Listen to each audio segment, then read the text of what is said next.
నమస్తే, welcome to prime nine analysis. Nandamuri Taraka Ramarao గారిని భారతరత్న వరించనుందా? తెలుగువారి చిరకాల వాంఛ నెరవేరబోతుందా?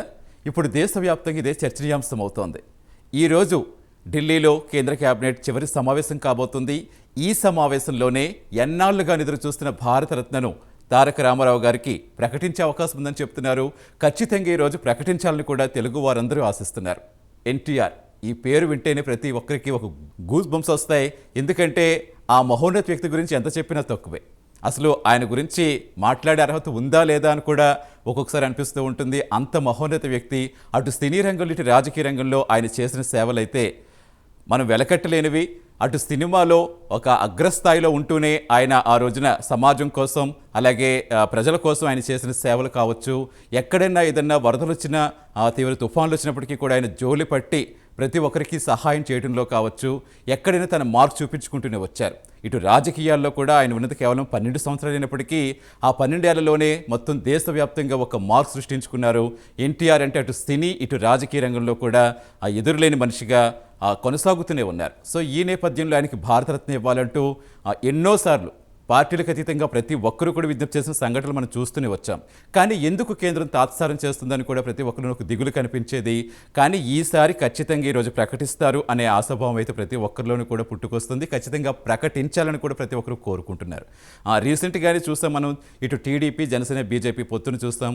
ఆ పొత్తులోనే భారతరత్న ఇవ్వాలని ప్రతిపాదన కూడా తీసుకొచ్చారనే ఒక వాదన కూడా వినిపిస్తోంది. సో ఏది అయినప్పటికీ, ఎందుకంటే అటు తెలుగుదేశం పార్టీ చాలాసార్లు అధికారంలో ఉంది, ఆ తర్వాత బీజేపీతో అలయన్స్లో ఉంది. సో కేంద్రంతో కూడా ఎప్పుడు సన్నిహితంగానే ఉంటూ వచ్చింది. కానీ ఎప్పటికప్పుడు ప్రతి ఒక్కరూ కూడా పార్టీలకు అతీతంగా విజ్ఞప్తి చేస్తూనే వచ్చారు. భారతరత్న ఖచ్చితంగా రామారావు గారికి ప్రకటించాలని చెప్పుకుంటూ వచ్చారు. కానీ ఆ కోరిక మాత్రం చాలా నాలుగు నెరవేరకుండానే వస్తోంది. సో ఈసారి మాత్రం ఈ రోజు ఖచ్చితంగా ప్రకటిస్తారు అని మాత్రం ప్రతి ఒక్కరూ కూడా చాలా ఉత్కంఠగా ఎదురు చూస్తున్నారు. మరోవైపు పివి నరసింహారావు గారు, మరో తెలుగు ముద్దుబిడ్డ పివి నరసింహారావు గారు కూడా భారతరత్న ఇవ్వడంతో ఆశలైతే చిగురిస్తున్నాయి.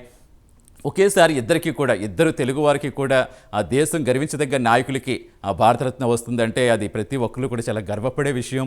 అటు ఎందుకంటే ప్రత్యేకంగా రామారావు గారి గురించి, ఎందుకంటే ఆయన చేసిన సేవల గురించి మాట్లాడుకోవాలి. అట్ ద సేమ్ టైం ఇప్పటికీ కూడా కేంద్రంలో ఎన్టీఆర్ పోలీస్ ఫండ్స్ అని ఇప్పటికీ కూడా రన్ అవుతుందట. ఎందుకంటే అప్పట్లో ఆయన మృతి చెందిన పోలీసులు ఎవరైతే ఉన్నారో వారి కోసం ఆయన చాలా ఎక్కువగా ఫండ్స్ ఇవ్వడం కావచ్చు. ఇప్పటికీ కూడా ఆ పథకం అక్కడ రన్ అవ్వడం చూస్తుంటే ఎన్టీఆర్ గారికి ఎవరైనా సముచిత స్థానం ఇచ్చారు, స్థానం ఇవ్వలేదని మాత్రం ఎవరు చెప్పుకోకర్లేదు. ప్రతి ఒక్కరూ కూడా పార్టీలకు అతీతంగా ఆయన గౌరవించుకుంటూ వచ్చారు, కేంద్రంలో కానీ ఇటు రాష్ట్రాల్లో కానీ. కానీ భారతరత్న అనేది ఖచ్చితంగా ఆయనకు వస్తే అది కూడా ఫుల్ఫిల్ అవుతుందని ఎంతో ఆతృతగా అందరూ కూడా ఎదురు చూస్తున్నారు. సో ఈ నేపథ్యంలో ఖచ్చితంగా ఈరోజు జరిగే చివరి కేంద్ర కేబినెట్ భేటీలో డెఫినెట్గా ఆయనకి ప్రకటించాలి అని మనం కోరుకుందాం. ఖచ్చితంగా ఇస్తారని కూడా ఆశిద్దాం. ఇదే జరుగుతుందని కూడా ప్రతి ఒక్కరూ కూడా వేయి కళ్ళెత్తి ఎదురు చూస్తున్నారు. ఇది ఇవాల్టి ప్రైమ్ నైన్ అనాలిసిస్.